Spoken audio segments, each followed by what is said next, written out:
The movie begins in 1942, amid World War II, in French Morocco. Royal Canadian Air Force intelligence officer Max von parachutes into the desert. He walks some distance before meeting a driver who picks him up. The driver then provides him with luggage, a wedding ring, a weapon, and forged documents.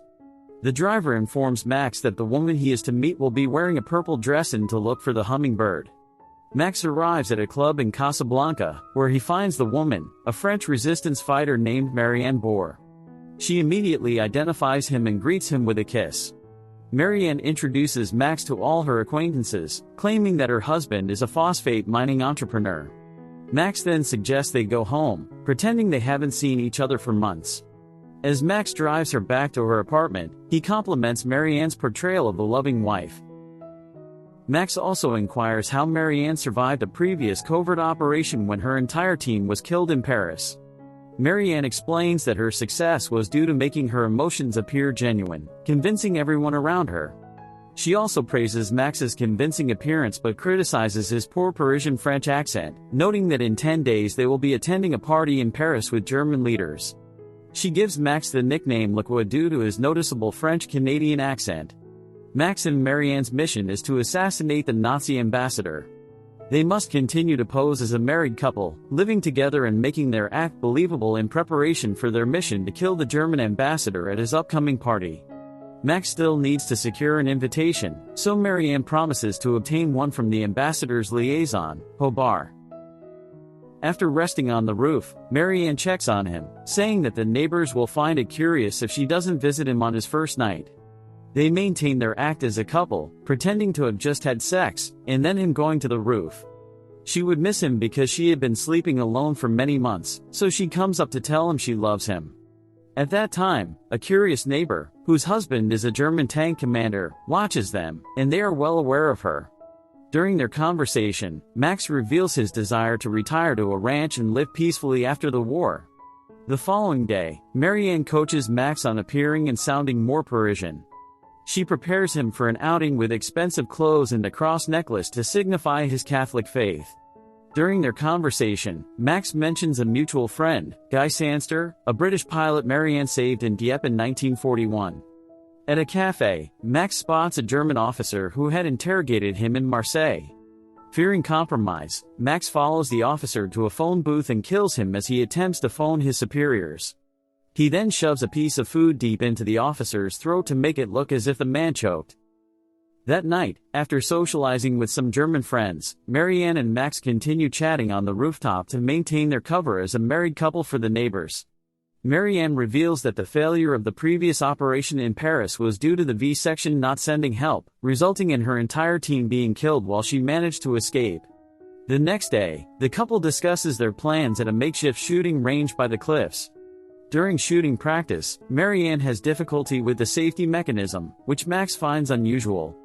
Later, after they finish, she mentions that the guns will be taped under the champagne table and also notes that the ambassador will arrive at the party precisely at 8:30 p.m., giving them only a short window to kill him before a diversion attack occurs 5 minutes later. Max asks what they'll do if he is late, but Marianne assures him he will be on time, saying he's German. Max then questions her about the earlier incident and wonders if she'll make the same mistake on the night of the assassination, but she reassures him that she'll be fine. Back at their house, they have the fan on while eating because it's very hot. Marianne uses the opportunity to unbutton her shirt to test if Max can be seduced. "I know you're armed with a weapon," she teases. "I'm just checking to see that the safety's engaged." Max resists, essentially saying that having sex with fellow spies gets people killed. He tells her to fasten her buttons, and she responds that the mistake people make in these situations isn't sleeping together but having feelings for each other. A day before the assassination, they meet with Hobart. Hobart offers them cigarettes, but Max declines, and Marianne explains that her husband is trying to cut down. Hobart says he's only heard good things about Max around town and asks if he speaks any English. Marianne says it's only a little, so Hobart converses with him in French. Hobart tells Max that his wife asked if she could bring him to the ambassador's ball the next day, and Max gives the impression that he doesn't want to attend, using reverse psychology. Marianne then mentions a poker game in the Rue Valence, noting Max's obsession with it.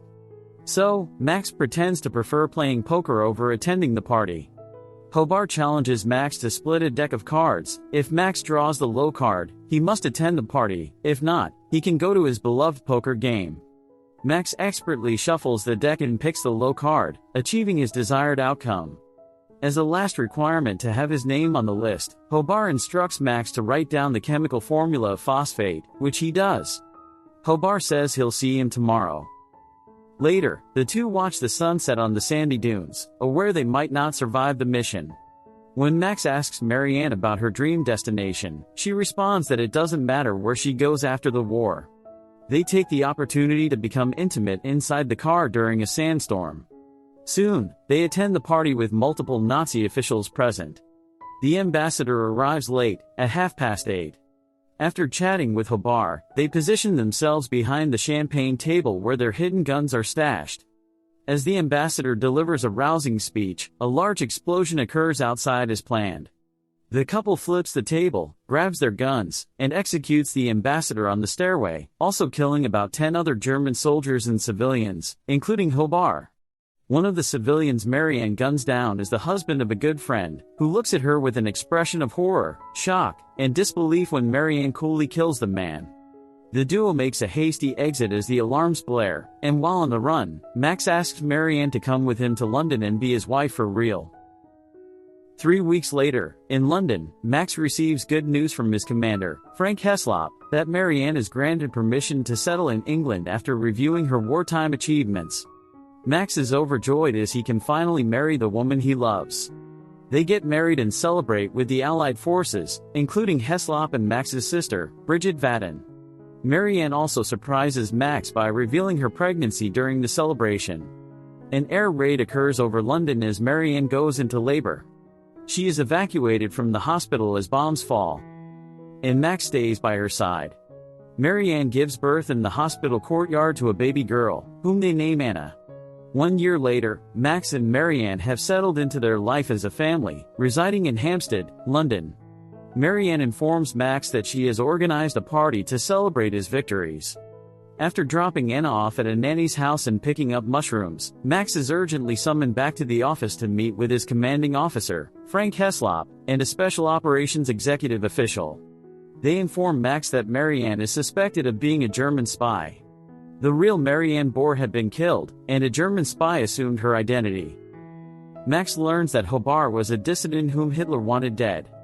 The officer orders Max to test Marianne's loyalty through a blue dye operation, otherwise, both will be executed. Max is tasked with fabricating false intelligence at home after a scheduled phone call to be discovered by Marianne if intercepted by German transmissions. Max is ordered to personally eliminate her if she is complicit and faces execution by hanging for high treason. They also warn him against conducting his own investigation. Max is infuriated by their distrust of his wife's loyalty but reluctantly agrees to cooperate. Secretly, he decides to independently investigate to prove them wrong. At home, everything appears normal, and Marianne sticks to her usual routines. Anxiously taking the designated phone call, he gets distracted by his wife and writes down the false information. Later, overwhelmed with guilt and doubt, he remains awake all night. The next day, Max finds an excuse to visit his sister and discuss the operation involving Marianne. He also seeks out Guy Sandster at a nearby hospital, hoping for identification confirmation. Despite their shared traumatic military history, Sandster suggests that Paul Diemer, a resistance fighter who collaborated with Marianne in France, might be able to identify her. At the airbase, Max encounters Adam Hunter, a young pilot about to depart for Dieppe. Max gives Adam a photograph with a confidential note, asking if the woman pictured is Marianne Bohr and instructing him to obtain a definitive answer from Paul. During a party, Max notices a suspicious man briefly conversing with Marianne. She later explains that the man, Lombard, is a jeweler attempting to sell her a diamond brooch. Max pursues Lombard but concludes he is merely a salesman. Amid the festivities, Frank informs Max that he defied orders, resulting in their plane being shot down because a young soldier was delayed due to intoxication. Mid-party, an air raid disrupts the event. A German plane crashes perilously close to their apartment, prompting Max to rush upstairs to protect Anna. Marianne already has her secured, and Max shields them as the plane narrowly misses and crashes in a nearby field. Shaken, Marianne implores Max to spend the entire day together as a family, culminating in a picnic near the downed German aircraft. Later, Max bids Marianne farewell with a kiss and departs to continue his quest for the truth. The following evening, Max assumes the role of a Lysander pilot and flies to France to rendezvous with Paul, held at a local police station. With the aid of the local resistance, Max stages a daring jailbreak. However, Paul, inebriated, provides a dubious identification of the photograph, delaying them enough for a French police officer to alert the Germans. Despite the setback, Max and the resistance overpower the Germans in a fierce skirmish. Before departing, Max shows Paul the photograph of Marianne and asks if he recognizes her. Paul's response initially fails to confirm her identity until he mentions her exceptional rendition of La Marseillaise on the piano, describing her as divine.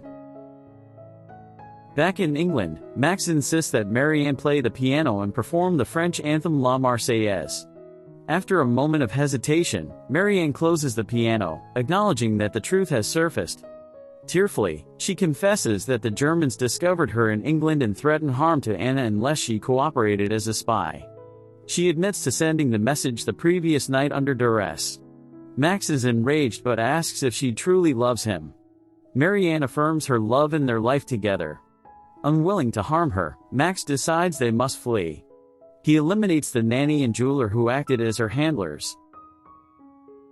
They head to an airfield where Max attempts to start a plane, only to be confronted by Frank and other soldiers. Frank accuses Max of treason and moves to arrest him. As Marianne gently sets Anna in the back seat, she retrieves a gun from the glove compartment. Speaking softly to Max in French, she says, "Je t'aime, mon amour," and asks him to care for Anna. She turns and takes her own life with a gunshot to the head. Max covers her with his jacket.